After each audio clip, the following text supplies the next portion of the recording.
والمرسلين وعلى آله وأصحابه ومن تبعهم بإحسان إلى يوم الدين. أما بعد، رب اشرح لي صدري ويسر لي أمري واحلل عقدة من لساني يفقهوا قولي وسدد لساني واحلل قلبي بحق سيدنا محمد sallallahu alaihi wasallam. Alhamdulillah, segala puji milik Allah, segala keagungan hanya milik Allah, segala kemuliaan hanya milik Allah, dan segala kehebatan hanya milik Allah. Salawat dan salam kita haturkan kepada junjungan kita Sayyidul Makhlukat wa Sayyidul Mursalin, Baginda Muhammad sallallahu alaihi wasallam. Alhamdulillah, kita bisa wajahan di wajahi fi hadal majlis ini semuanya karena memang pilihan Allah Subhanahu wa ta'ala. Mari kita bersyukur kepada Allah. Allah pertemukan kita masih di bulan yang agung, bulan Ramadan, bulan yang penuh dengan ampunan-ampunan Allah. Di bulan ini banyak doa-doa yang dimakbulkan oleh Allah Subhanahu wa ta'ala. Maka dalam suatu hadis dikatakan, tidak berkumpul suatu kaum fayad'u ba'duhum wa yu'minu ba'duhum illa istajaballahu du'ahum. Tidak berkumpul suatu kaum, satu dua orang berdoa kepada Allah, sebagian lagi mengaminkan, melainkan doa-doanya diijabahi oleh Allah Subhanahu wa ta'ala. Maka di sini saya bantu doa, mudah-mudahan kita semuanya senantiasa mendapatkan hidayah oleh Allah Subhanahu wa ta'ala. Mudah-mudahan kita mendapatkan maghfirah, ampunan Allah. Mudah-mudahan rezeki kita diberikan rezeki yang barokah, sehingga cukup buat pergi ke Mekah dan Madinah. Dan mudah-mudahan pulang menjadi orang-orang yang soleh dan solehah, keluarganya sakinah, mawaddah, warahmah. Dan mudah-mudahan punya mantu anaknya Pak Lurah, tanahnya di mana-mana ngamprah-ngamprah. Alhamdulillah, pada malam hari ini kita memperingati tentang apa? Nuzul Quran. Sedikit saya akan membahas tentang nuzul Quran. Bicara mengenai nuzul Quran. Yang namanya nuzul Quran dinamakan nuzul, definisinya adalah berarti turun. Kalau naik namanya su'ud dalam bahasa Arab. Kenapa dinamakan nuzul Quran? Karena tidak ada yang lebih mulia, yang lebih agung melainkan Allah Subhanahu wa ta'ala yang maha tinggi. Kemudian Allah turunkan Al-Quran. Maka para ulama menyebut tidak ada kata yang paling indah melainkan kata nuzulul Quran. Quran itu turun langsung 30 juz, apa sedikit-sedikit. Quran dari Allah turun berangsur-angsur, apa sedikit-sedikit, apa sekaligus. Berangsur-angsur. Ini yang kita ketahui. Al-Quran pertama kali adalah dari Allah Subhanahu wa ta'ala. Dari Allah turun ke Lauhil Mahfuz. Dari Allah turun ke Lauhil Mahfuz. Dari Lauhil Mahfuz turun lagi ke namanya Baitul Izzah atau Mawaqi'un Nujum. Jadi dari mana Allah? Kemana?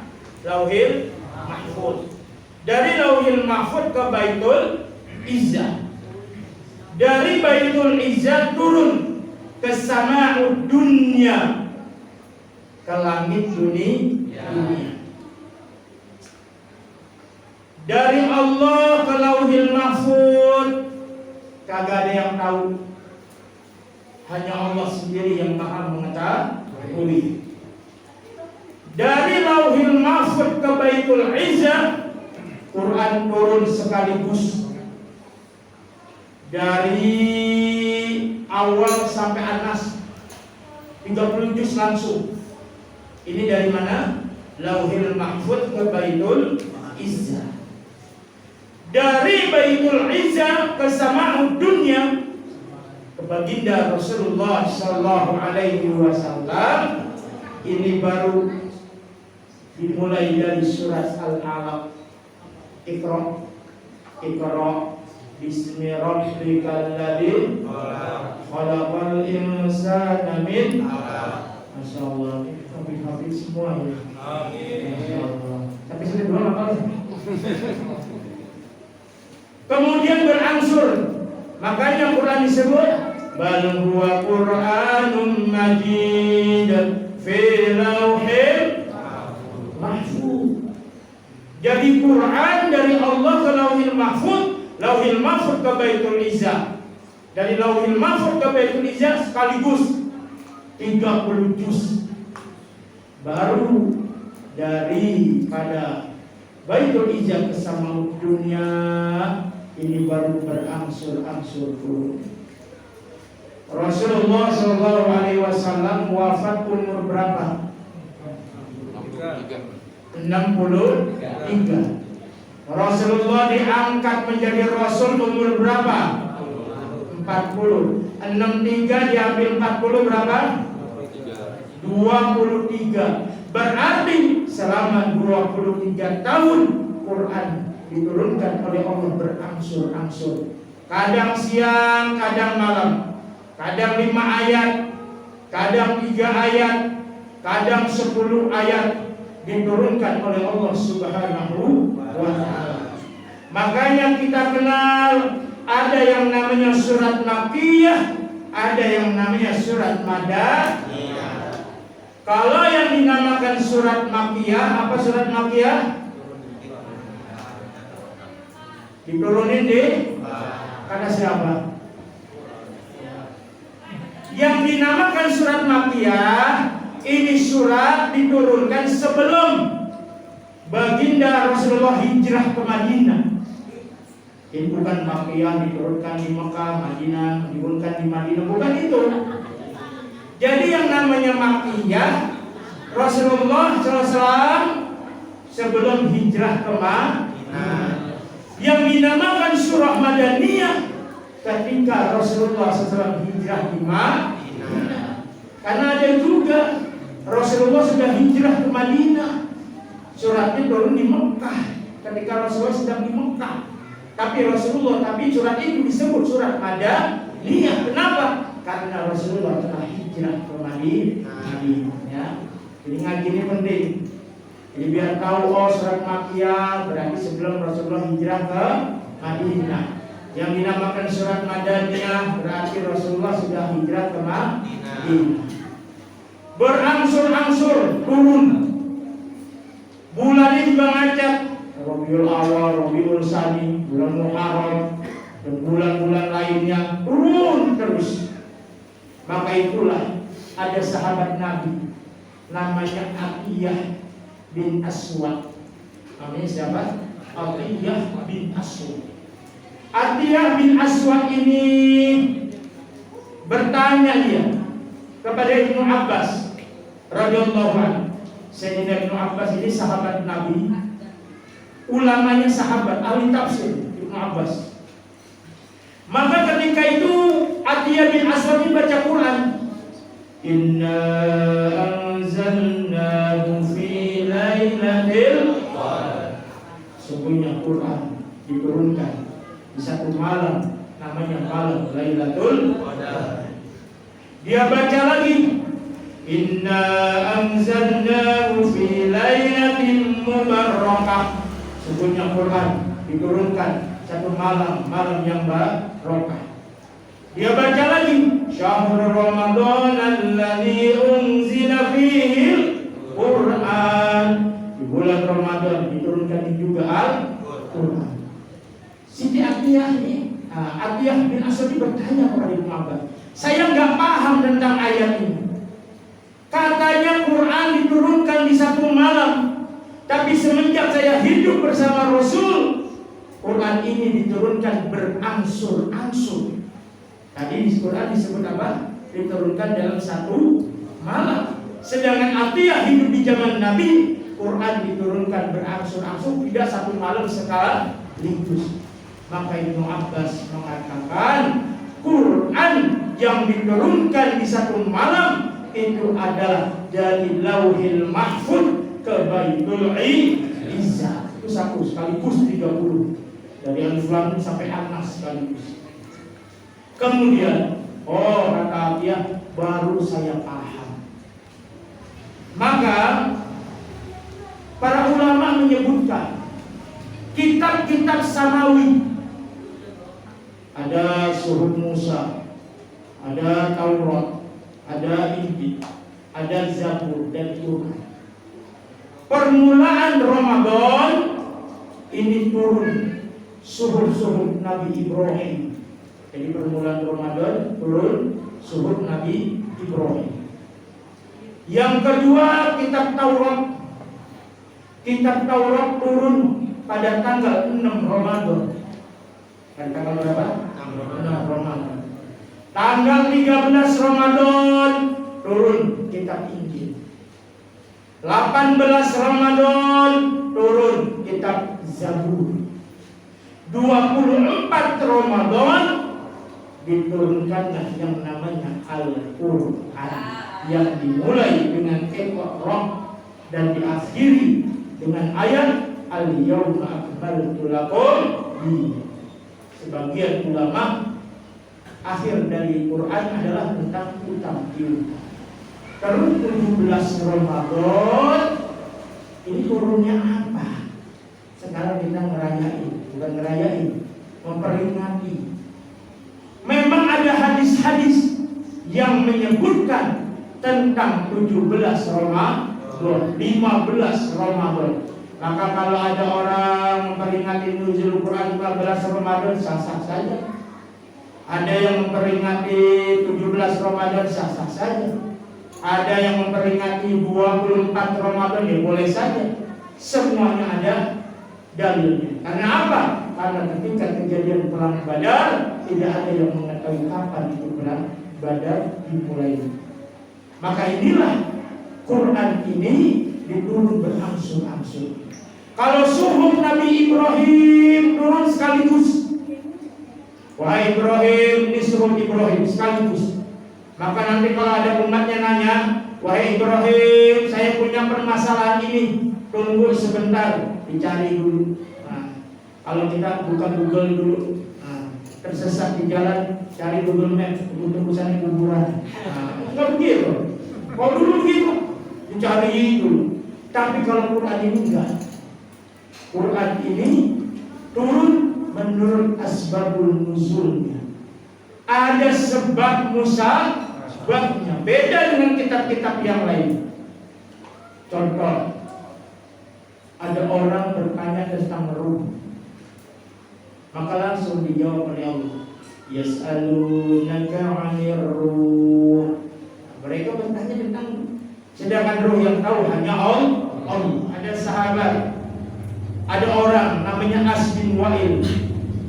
Ini As bin Wa'il, ini kalau bukan karena anaknya nggak bakal dikenal. Anaknya Amr bin As, ini seorang ahli hadis. Anaknya daripada As bin Wa'il. As bin Wa'il ini benci banget sama Nabi, benci banget. Maka ketika itu Rasulullah punya anak namanya Ibrahim, umurnya 2 tahun dari pernikahan dengan Maria Qibtiyah. Maka itu anak lagi lucu-lucunya, Allah ambil itu anak, meninggal. Ketika lagi merenung di dalam kubur, ingin dikuburkan, datang As bin Wa'il. Ngapain? Meledek Nabi. Muhammad al-Budur, Muhammad yang terputus nasabnya. Karena biasanya orang nasab itu ikut laki-laki, ada nasab binnya itu ikut perempuan. Muhammad al-Budur terputus dia. Maka kalau ada orang nanya, Imam Muhammad di mana? itu Muhammad al-Budur yang terputus nasabnya. Maka ketika Allah mendengar itu, langsung Allah turunkan ayat Quran. Inna a'tainakal kautsar fasholli li rabbika wanhar inna syani'aka huwal abtar. Dialah orang yang sangat terputus. Bukan hanya terputus, tapi orang yang sangat-sangat terputus. Siapa yang jawab? Allah. Ini namanya disebut asbabul nuzul. Berarti kalau begitu, memahami Al-Quran gak bisa dengan akal kita sendiri. Harus lihat rujukannya kepada para ulama yang memang ahli di dalam bidang Quran. Nanti kalau tidak memahami secara asbabul nuzul, nanti bisa salah di dalam memahami Al-Quran. Contoh puasa. Wa in kuntum ala syafarin, ya, itu ayatnya kan? Gimana ayatnya? Kamangkana minkum maridun aw ala safarin. Jadi ada rukhsah, orang boleh enggak puasa kalau sedang perjalanan. Dia paham itu ayat. Tuh kan, lihat tuh, sedang perjalanan. Gua mau ke Bangor nih, gua kagak puasa. Oh ini safari dalam perjalanan tuh. Kan kagak disebutin. Yang judulnya perjalanan. Mau kemana? Mau ke Pondok Labu. Lalu buah ini di Al-Quran. Mau ada safari. Lihat tuh, perjalanan. Kan saya jalan ini, jauh ini. Nah, ini namanya memahami ayat dengan SPD. Sepena dewe. Nah, jadinya seperti ini. Atau dia baca, wa kuntum maridun. Sakit. Saya sakit saya. Badannya kekor, gemuk, kita baju biru. Oh, pakai kaos biru, gemuk. Nah, kekor. Kenapa nggak puasa? Sakit saya. Sakit banyak banget sakit saya. Nggak percaya? Ini lihat, muka bajunya paduan semua. Nah, katanya apa? Oh, ini kan saya sakit ini. Ini namanya memahami Quran dengan apa SPD? Sopenae. Jadi Quran itu nggak bisa seperti ini. Quran harus dilihat bagaimana ulama fikihnya. Oh ini berkaitan dengan fikih. Lihat, oh yang boleh melakukan perjalanan ini ketika udah 82 km atau lebih, maka ini boleh dia untuk berbuka kalau memang tidak kuat. Sakit yang mungkin tidak ada sembuh-sembuhnya. Sakit yang menyebabkan nanti sembuhnya akan lama. Sakit yang menyebabkan nanti anggota tubuh akan hilang atau tidak berfungsi, boleh orang ini untuk tidak berpuasa. Tapi kalau cuma sakit gigi, tapi dinyanyiin lagi, lebih dari sakit gigi, daripada sakit hati. Wah itu jomblo terlaluan ini. Ini orang seperti ini tidak masuk di dalam hukum syariat. Maka mari, ini Al-Quran begitu indah turunnya, terus berangsur-angsur. Rasulullah melalui daripada malaikat Jibril menerima Al-Quran. Kalau begitu, nggak boleh kita belajar Al-Quran dengan SPD. Berarti butuh yang namanya guru. Baca Quran sama. Ada yang namanya talaki. Apa itu talaki? Kalau untuk kita memperlancar baca sendiri-sendiri nggak apa-apa. Tapi harus bacaan kita disetorkan kepada seorang guru yang guru memahami Al-Quran, sehingga kalau ada ayat-ayat yang kita salah di dalam makharijul hurufnya, langsung dibenarkan di dalam membaca Al-Quran. Karena apa? Al-Quran turun, diajarkan kepada baginda Rasul mengajarkan kepada para sahabat menurut dialeknya masing-masing. Kalau kita nih di Indonesia, nih di WNI Imam Hafiz, Mekah Indonesia sama. Ihdinas siratal mustaqim, pakai short. Nanti ada yang pakai sin. Ihdinas siratal mustaqim. Ada orang yang zaman Nabi ini nggak bisa mengucapkan sin, nggak bisa, jadinya zal. ihdinas siratal mustaqim. Ada sebagian bagian negara-negara bacanya pakai za, nggak pakai shot. Jangan sampai yang disurat ihdinas siratal mustaqim. Oh, salah, sesat. Imam sesat. Wah ini, Imam berkuliah tuh, imam sesat nih, bacanya pakai za ini. Itu memang ada riwayatnya qiraat sab'ah. Maka penting ngaji itu Al-Quran harus yang namanya bertalaqi, apalagi namanya surat Al-Fatihah. Ini perlu diulang-ulang lagi. Karena apa? Di Quran itu ada bacaan gharib. Apa bacaan gharib? Bacaan yang tidak sesuai dengan kaidah membacanya. Bacaan hurufnya begini, tapi cara membacanya bukan begitu. Banyak. Ada naqal, ada ada ismalah. Itu nanti di Al-Quran kalau kita nggak ngerti bacanya repot. Kita baca terjemahan. Isma, ini dalam surat Yusuf. Membacanya mulut dimonyongkan, seperti mengucapkan waw. Dia baca di situ la ta'manna, tulisan isma. Dia baca la ta'manna. Oh, bacanya begitu. Ini lihat di buku, mulutnya dimonjongkan seperti mengucapkan padahal cuma disebut isyarah. La ta'manna, isyarah aja, gak merubah daripada perkataan ke hurufnya, hanya isyarah monjong saja. Bismillahirrahmanirrahim wa mursaha. Itu ada juga. Dan banyak nanti bacaan gharib. Maka mana ini momentum ya. Jangan pernah merasa minder belajar Al-Quran. Kenapa? Nanti kita rugi di akhirat. Nanti orang akan mulia dengan Al-Qurannya. Ada sahabat Nabi namanya Harithah bin Nu'man. Siapa namanya? Harithah bin Nu'man. Harithah bin Nu'man orangnya masih di dunia, tapi Nabi ketika tidur bermimpi berada di surga, dengar suara orang qiraah yang indah sekali. Sampai Nabi bertanya, wahai Jibril, siapa ini? Di surga kok dengar suara ngaji indah benar. Ya Rasul, itu imammu. Loh, siapa sahabatmu? Siapa? Harithah bin Nu'man.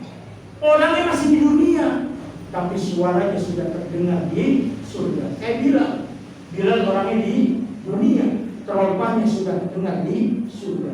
Kemudian Nabi bertanya kepada Jibril, apa amalannya wahai Jibril? Jibril menjawab, kada kalbin. Patuh sama orang tua, berbakti kepada orang tua. Jadi bukan hanya menghafal Quran, bukan hanya baca Quran, tapi Al-Quran dipraktekkan dalam kehidupannya. Ini anak sangat berbakti banget kepada orang tuanya. Kemana-mana orang tua digendong.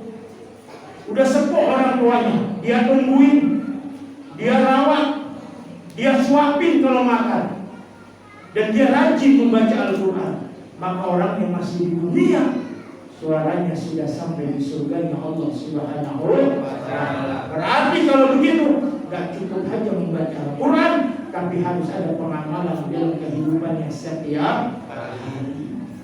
Penting. Karena nanti orang harus baca Quran rugi. Di akhirat nanti orang yang paling rugi juga, orang yang gak bisa membaca Al-Quran. Maka mumpung masih ada waktu, gak ada istilah teladan. Nanti di akhirat ada orang tua diberikan mahkota sama Allah, sama baju yang begitu indah. Maka orang tuanya bertanya, ya Allah, ini perasaan amal kita kagak cukup, sholat belum sempurna, ngaji jarang-jarang, boro-boro bisa ngatamin Quran. Lah ini kok mahkota saya ini begitu indah ini, baju saya ini kebesaran begitu indah ini. Kenapa ya Allah? Maka dikatakan, dulu kamu pernah mengajarkan anak kamu suruh ngaji, hingga anak kamu ngaji mengamalkan ilmunya. Nah inilah balasan orang tua yang menyuruh anaknya untuk ngaji. Maka yang punya anak suruh ngaji, cuman dikasih bekal, jangan suruh ngaji doang. Tolong sana dong ngaji, sana ngaji. Dan bapaknya di rumah asli kayak cepas, cepus.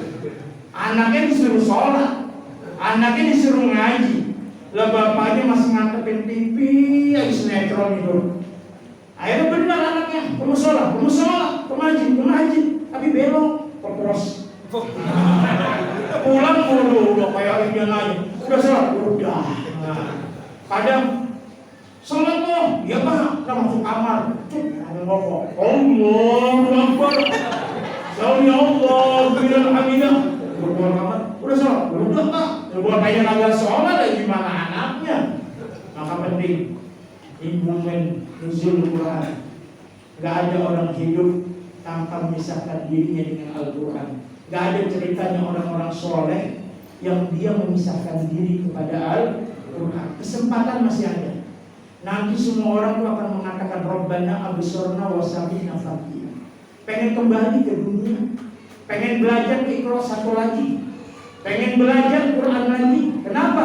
Satu huruf Allah berikan 10 hasanah. Satu huruf Allah berikan 10 kebaikan. Berarti kalau begitu tidak ada yang sia-sia untuk membaca Quran. Kenapa? Satu hurufnya saja dibalas 10 kebaikan. Bisa Allah kasihkan di dunia, bisa Allah berikan nanti kepada keturunan kita, bisa nanti Allah kasihkan ketika kita bertemu dengan Allah Subhanahu wa ta'ala. Maka mari di bulan Ramadan ini jangan sia-siakan waktu, jangan sia-siakan kesempatan ini. Suatu kali terakhir sahabat Nabi dari Abu Sa'id Al-Khudri bersabda Rasulullah, "Ala adullukum ala syai' yukaffirul khotoya wa yazidu fil hasanat." Mau enggak? Kata Nabi, aku berikan kepada engkau yang dengannya Allah akan menghapus kesalahan kamu. Yang kedua, Allah akan menambah kebaikan-kebaikan kamu. Para sahabat menjawab, qalu bala ya Rasulullah. Mau ya Rasulullah. Apa yang menyebabkan Allah memaafkan? Apa yang menyebabkan Allah menambah kebaikan-kebaikan? Yang pertama amalannya isbagul wudu. Jaga wudu. Yang namanya orang baca Quran harus berwudu. Jangan ini baca Quran kagak wudu. Adabnya wudu. Pegang Quran tangan kanan, adab itu dengan Al-Quran. Banyak orang-orang jadi orang soleh karena adab terhadap Al-Quran. Padahal dia nggak mahir baca Quran, tapi adab aja dengan Al-Quran. Mulia hidupnya. Maka orang yang isbagul wudu, jaga wudu, baik di waktu senang atau enggak, malam-malam dia batal wudu lagi. Orang yang jaga wudu, diampuni dosa. Yang kedua ditambah kebaikan. Yang ketiga, wa kasratul khutam hadzal masjid. Banyak melangkahkan kaki ke masjid, ke mushola. Orang yang banyak melangkahkan kaki ke masjid, ke mushola, dosa-dosanya senantiasa diampunkan. Yang kedua ditambah kebaikan. Yang ketiga, orang tidak ada seorang pun yang dari rumah dia keluar rumahnya sudah dalam keadaan berwudu. Dia datang ke mushola, ke masjid, dia niat berjamaah sama kaum muslimin, dia niat berjamaah bersama imam, illa qalatil malaikah, kecuali malaikat akan berkata kepadanya, dia dapat doanya itu, Allahumma ighfir lahu warhamhu, ya Allah ampuni dia, ya Allah rahmati dia. Berarti sebanyak langkah kita pergi ke mushola berjamaah, segitu itulah Allah senantiasa mengirim malaikatnya untuk berdoa mengampuni dia dan rahmatnya dia.